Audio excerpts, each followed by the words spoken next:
இம்ரான்கான் விஷயம் எழுந்தால் ஜென்சி போராட்டங்கள் மாதிரி வந்து ஆர்மிக்கு எதிர்த்தாப்புலையும் போகக்கூடும். நம்ம எப்படி டெல்லியில் திஹார் சிலைன்னு சொல்கிறோமோ அந்த மாதிரி ஒரு சிறையில் வச்சுருக்காங்க. கோர்ட்டுக்கு அவரை பெருவாரியாக ஆன்லைனில் அப்பியர் பண்ணி வச்சுருந்தாங்க. போன மாதம் 22ஆம் தேதி கோர்ட் என்ன சொல்லிச்சு, நாங்கள் அவரை நேரில் பார்க்கணும், கூட்டிகிட்டு வரனாச்சு. பட் அதுக்கப்புறம் அவரை மெரிபா பன்னீர் சோடா, ஐ ட்ரஸ்ட் மெரிபா. ஆர்மியால் உருவாக்கப்பட்ட இம்ரான்கான் வளர்ந்துட்டு இங்கே மோடி செய்வதை பார்த்துட்டு நானும் மோடி மாதிரி மாற போகிறேன், ஆர்மியை கண்ட்ரோல் பண்ணுறேன் அப்படின்லாம் பேச ஆரம்பிச்சேன். சில நேரத்தில் நேரடியாக அமெரிக்காவுக்கும் ஏதோ சில இன்டைரக்ட் விட்ட உடனே அமெரிக்கா இவனை என்ன வேணால் பண்ணிக்கோன்னா ஆர்மியை விட்டு அவரை கைது பண்ண வச்சு அவர் பேரில் ஃபால்ஸ் கேஸ் போட்டு அதில் தீர்ப்பு வாங்க வச்சு ஜெயிலில் வச்சாச்சு. இந்த நாட்டை பொறுத்த வரைக்கும் ஆர்மிக்கு கீழே இருக்குது. இன்னைக்கு இதுவரை இல்லாத அளவிற்கு ஒரு பதவி வெறி பிடித்த அசீம் முனீர் கிட்ட மாட்டிட்டு இருக்கு. இன்னைக்கு நிலைமையில ஆப்கானிஸ்தானுடைய எழுச்சி ஒரு பக்கம் வந்துட்டு இருக்கு. பாகிஸ்தானுடைய வீழ்ச்சியை எத்தனை நாளைக்கு ட்ரம்ப் வந்துட்டு சும்மா பிடிச்சிக்கிட்டு காப்பாற்ற முடியும்னு தெரியாது. அவர் இப்ப இருக்கிற சிறையில இருந்து ராவல்பிண்டி சிறைக்கு வந்து கடத்தப்பட்டாரு அப்படின்ற ஒரு செய்தி ஒண்ணு பரவியது. அதற்கு வந்து அந்த நாட்டு ஒரு ராணுவம் மறுப்பு தெரிவிச்சிச்சு. அங்கிருந்து இங்க கொண்டாடுறதுக்கான காரணம் என்ன சார்? இப்ப ஒரு செல்வாக்குள்ள தலைவர் வந்துடக்கூடாது அப்படிங்கிறதுனால ஆர்மி அவரை பிடிச்சு வச்சு. அசீம் முனீர் அந்த அளவுக்கு ஒரு சர்வாதிகாரியா சார்? அந்த நாட்டினுடைய பாட புஸ்தகம் எல்லாத்துலேயும் ஒரே ஒரு விஷயம்தான் இருக்கு, அது இந்தியாவை அழிக்கணும், அதுக்கு நமக்கு இராணுவம் தான் காப்பாற்றும். இன்னைக்கு இராணுவத்துக்கு மிகச்சரியான மார்ஷல் இவர் அப்படின்னு ஓடிட்டு இருக்கு. ரெஃப்ளெக்ட் நேயர்களுக்கு வணக்கம். இன்று நாம் சந்திக்க இருக்கக்கூடிய சிறப்பு விருந்தினர் உலக செய்தி பகுப்பாய்வாளர் திரு தேவப்பிரியா அவர்கள். சார் வணக்கம். சார் வணக்கம் சார். கடந்த ஒரு வாரமாக பாகிஸ்தான் முன்னாள் பிரதமர் இம்ரான்கான் சிறையிலேயே இறந்து விட்டார். அவரை துடிதுடிக்க அடிச்சே அதிகாரிகள் கொன்று விட்டார்கள், ஸ்லோ பாய்சன் கொடுத்து கொன்று விட்டார்கள்னு சொல்லிட்டு தொடர்ந்து ஒரு வாரமா செய்திகள் பரவி கொண்டு வருது. அதே போல அங்க அதுக்கேற்ற போலையும் அவர் யாரையுமே பார்க்க அந்த நாட்டு ராணுவம் உள்ள விட காணோம். அங்க என்ன சார் நடக்குது? இல்ல, அவர் நம்ம எப்படி டெல்லியில திஹார் சிலைன்னு சொல்றோமோ அந்த மாதிரி ஒரு சிறையில வச்சிருக்காங்க.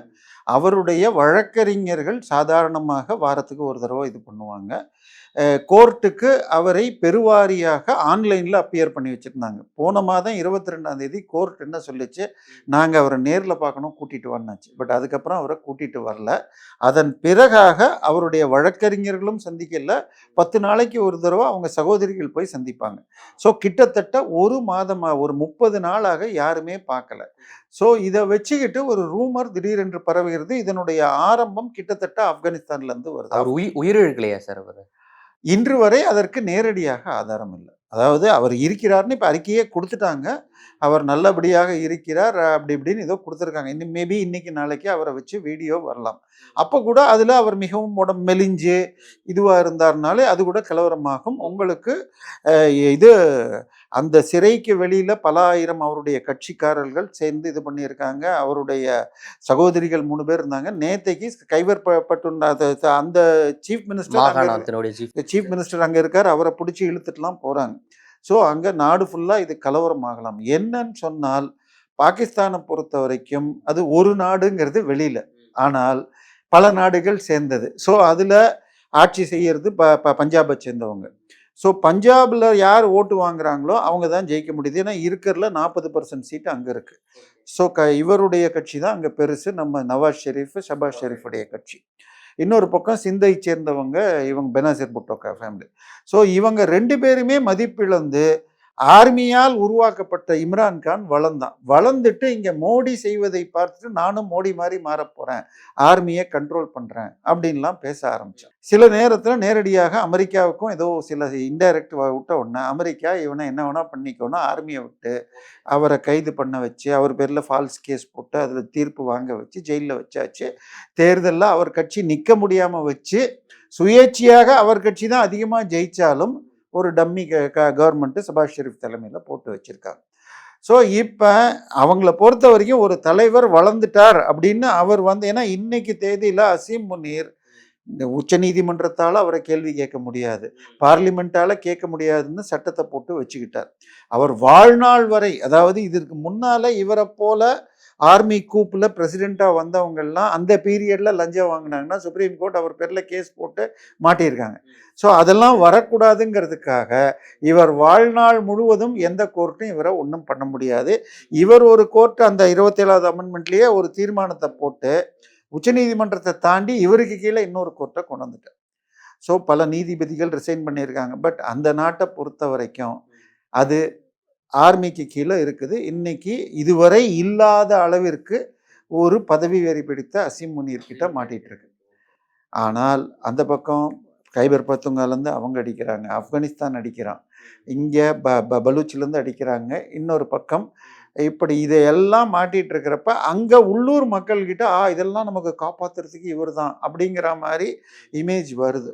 ஆனால் இந்த இம்ரான்கான் விஷயம் எழுந்தால் ஜென்சி போராட்டங்கள் மாதிரி வந்து ஆர்மிக்கு எதிர்த்தாப்புலையும் போகக்கூடும். ஏன்னா அமெரிக்காவுடைய சப்போர்ட் இருக்குது. அதுக்கு மிக முக்கியமான காரணம் அமெரிக்காவுடைய ட்ரம்ப்புடைய மகன்கள் கம்பெனிக்கு இவர் உதவி. அவங்க 30 மில்லியன் போட்ட கம்பெனியுடைய இன்னைக்கு ஷேர் மதிப்பு பல பில்லியனுக்கு போயிருக்கு. அதனால ட்ரம்ப் அவர்களுக்கு மறைமுகமாக இவருக்கு ஆதரவு கொடுத்துட்டு இருக்கு. இன்று வரை இம்ரான்கான் உயிரோடு இல்லை என்று ஏற்பதற்கு எதுவும் இல்லை. பட் ஐநா உட்பட எல்லாருமே அவரை வெளியில கொண்டு வரணும். அவங்களுடைய மகன் உட்பட வெளியே கொண்டு வரணும் தான் சார் சொல்றாங்க. ஏன்னா உயிரோடு இருப்பதற்கான ஆதாரங்களே எதுவுமே கிடையாது. அப்புறம் ஏன் வந்து காட்ட மாட்டீங்க எங்களை வந்து? இல்ல, ரொம்பவும் உடம்பு சரியில்லாமல் படுத்த நிலைமையில எலும்பு குச்சியா அப்படியே தான் இருக்காரா தெரியாது. அவருக்கு 70 வயசுக்கு மேல ஆயிடுச்சு, 72 நினைக்கிறேன். அதனால உங்களுக்கு வந்து அப்படி காட்டினாலும் மக்கள் புரட்சி செய்வாங்களா? கொஞ்சம் அதுக்குள்ள கொஞ்சம் ஊசி கீசி போட்டுட்டு தேத்தி ஒரு சின்ன வீடியோ பண்ண இன்னைக்கு நாளைக்கு வரக்கூடும். பட் எதா இருந்தாலும் பாகிஸ்தானை பொறுத்தவரை எத்தனை நாள் இதை ஓட்ட முடியும்? அங்கே ஒரு போராட்டம் இல்லாமல் என்ற நிலை வந்துட்டு இருக்கு. ஒரு பக்கம் ஆப்கானிஸ்தான் பிரச்சனை ஓடிட்டு இருக்கு. சரி, ஆப்கானிஸ்தான் பிரச்சனையில வேறு ஒரு திருப்பமும் வந்திருக்கு. நீங்க அமெரிக்காவில் நடந்தது பார்த்துருப்பீங்கன்னு நினைக்கிறேன். அமெரிக்காவில் ஆமாம், ஆப்கானிஸ்தானை சேர்ந்த ஒருத்தர் வந்து அவங்களுடைய அங்கே இருக்கக்கூடிய தேசிய படை இருவரை வந்து சுட்டு இருக்காரு. அதில் 2 பேர் உயிரிழந்திருக்காங்க. அதாவது அமெரிக்காவின் வெள்ளை மாளிகைக்கு மிக அருகிலே அவங்களுடைய தேசிய இதுலக்குள்ளே போய் அதுக்காக 1000 மைல் காரை ஓட்டிக்கிட்டு வந்து இந்த ஷூட்டிங் பண்ணியிருக்கார். இவர் யாருன்னா இவங்க இப்போ ஆப்கானிஸ்தான்காரன், அதுக்காக ஆப்கானிஸ்தானுக்கு இது கொடுக்க மாட்டேன்னுலாம் ட்ரம்ப் பேசியிருக்கார். அந்த பர்டிகுலர் நபர் சிஏஏவிற்காக உழைத்து அமெரிக்காவின் ஏஜென்ட்டாக செயல்பட்டு அமெரிக்கா அவருக்கு விசா கொடுத்து வச்சிருக்கு. அவருக்கு இது கொடுக்காம இன்னும் கிரீன் கார்டு கொடுக்காம இருக்கு. ஸோ ஆனால் இதை வைத்து கொண்டு ட்ரம்ப் என்ன நினைக்கிறாங்கன்னா, பிடன் திரும்பி போகிறது இவரே பிரச்சாரம் பண்ணது தான். ஆனால் பஹ்ரம் ஏர்பேஸை எனக்கு வச்சிருக்கணும், எனக்கு அதை ஏன்னா அதை கொடுத்தா அங்கேருந்து உங்களுக்கு சீனா போன்ற நாடுகளை இவரால் பார்க்க முடியும். எனக்கு மீண்டும் பஹ்ரம் ஏர்பேஸ் வேணும் என்பதற்காக ட்ரம்ப் இந்த இஷ்யூவை பெருசு பண்ணியிருக்காரு. கிட்டத்தட்ட அவங்கள பொறுத்த வரைக்கும் இந்தியாவை போல நாட்டுக்கு நல்லது பண்ணி புதிய காபூல் இப்போ நீர்மின் திட்டங்கள் இதையெல்லாம் செஞ்சு நாட்டை வளர்க்கணும், அதுக்காக முதலீடுகளை வளர்க்கணும்னு ஒரு பக்கம் சீனாட்டிருந்து வருது. பட் சீனா கண்டிஷன்ஸ் ரொம்ப அதிகமாக இருக்கிறதுனால இந்தியர்கள் போட்டால் 5 வருஷம் டேக்ஸ் கிடையாது, நாங்கள் எல்லா இதுவும் கொடுக்குறோன்னு இருக்காங்க.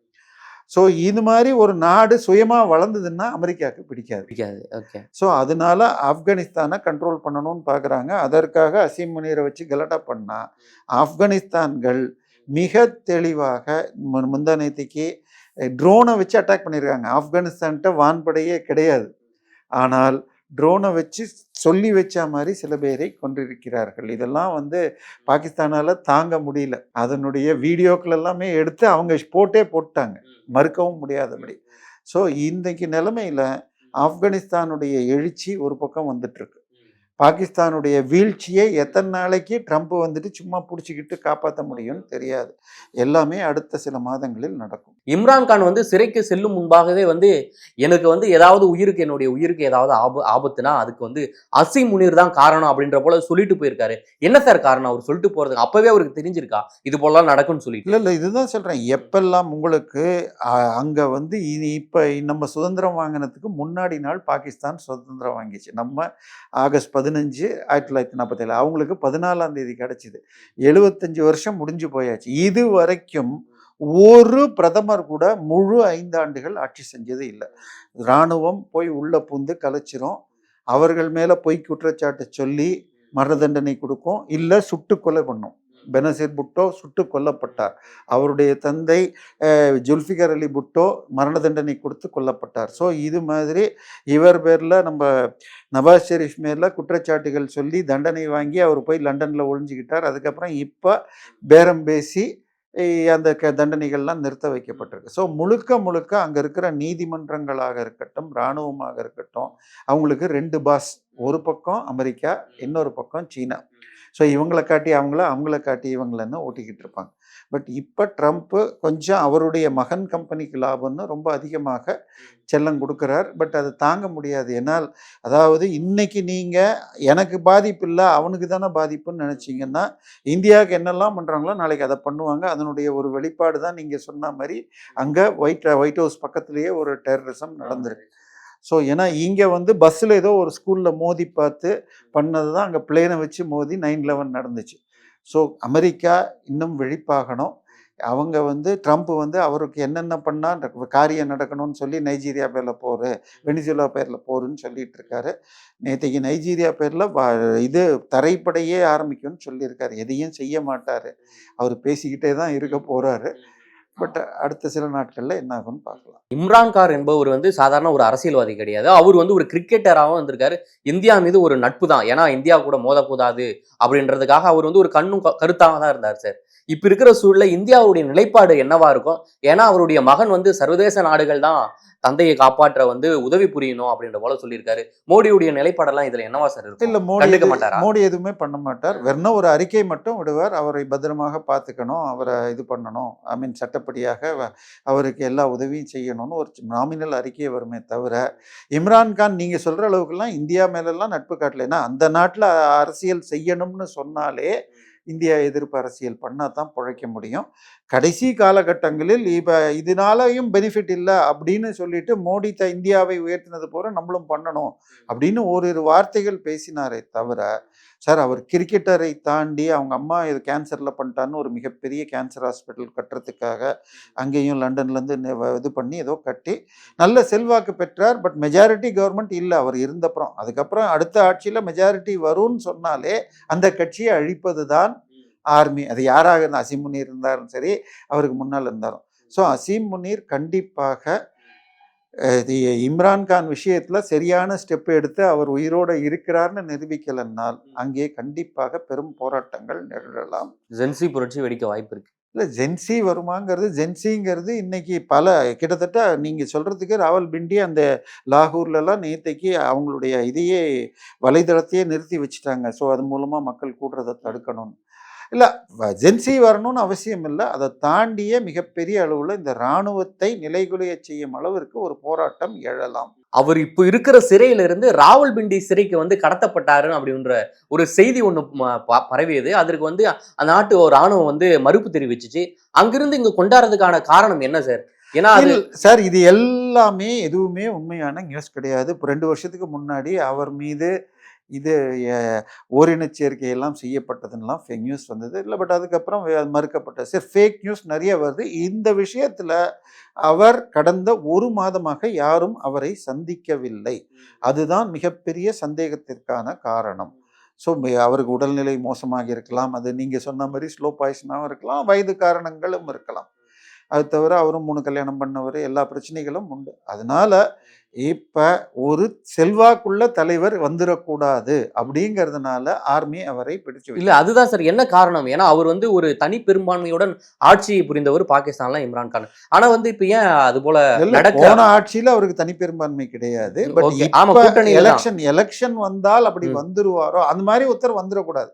ஏன் அது வந்து இராணுவமா அந்த நிலைப்பாடுல ஏன் இராணுவம் இருக்கு சார்? சார் இராணுவம் ஒரு நாட்டை பொறுத்த வரைக்கும் ஆட்சி செய்ய வேண்டியது மக்களால் தேர்ந்தெடுக்கப்பட்ட அரசு. அப்படி இல்லாம இராணுவத்தை நீங்க ஃபுல் மெஜாரிட்டியோட வந்துட்டா இவர் இராணுவத்தை கண்ட்ரோல் பண்ணிடுவாரு. இராணுவத்துக்கு பவர் கிடையாது. இவரே இப்போ எக்ஸ்டென்ஷன்ல இருக்காரு. இப்போ லைஃப் டைம் ஃபீல்டு மார்ஷலாக போட்டுக்கிட்டாரு. இதெல்லாம் இல்லைன்னு அவர் பார்லிமெண்ட்டை வச்சு பாஸ் பண்ணி தடுக்க முடியும். இந்த 27th அமெண்ட்மெண்ட்டே செல்லாதுன்னு இப்போ நீங்கள் பார்லிமெண்ட் நினச்சா பண்ண முடியும். ஆனால் அவங்க எல்லாருமேலேயும் ஏதாவது சொல்லி அரெஸ்ட் பண்ணிடுவாங்க, தங்க பேரில் உள்ள ஊழல் வழக்குகள் எல்லாம் எடுத்து வச்சிருப்பார் அப்படின்னு பயந்து தான் அங்கே இந்த வேலை நடந்திருக்கு. அசீம் முனீர் அந்த அளவுக்கு ஒரு சர்வாதிகாரியா சார்? கட்டுக்குள்ளே வச்சிருக்காரு. அவர் வந்து மக்களால் தேர்ந்தெடுத்தவங்க கூட அந்த அளவுக்கு சார், அந்த அதிகாரம் இல்லாம இருக்காங்க. நாட்டுடைய பாட புஸ்தகம் எல்லாத்துலேயும் ஒரே ஒரு விஷயம்தான் இருக்கும். அது இந்தியாவை அழிக்கணும். அதுக்கு நமக்கு இராணுவம் தான் காப்பாற்றும். இன்னைக்கு இராணுவத்துக்கு மிகச்சரியான மார்ஷல் இவர் அப்படின்னு ஓடிட்டு இருக்கு.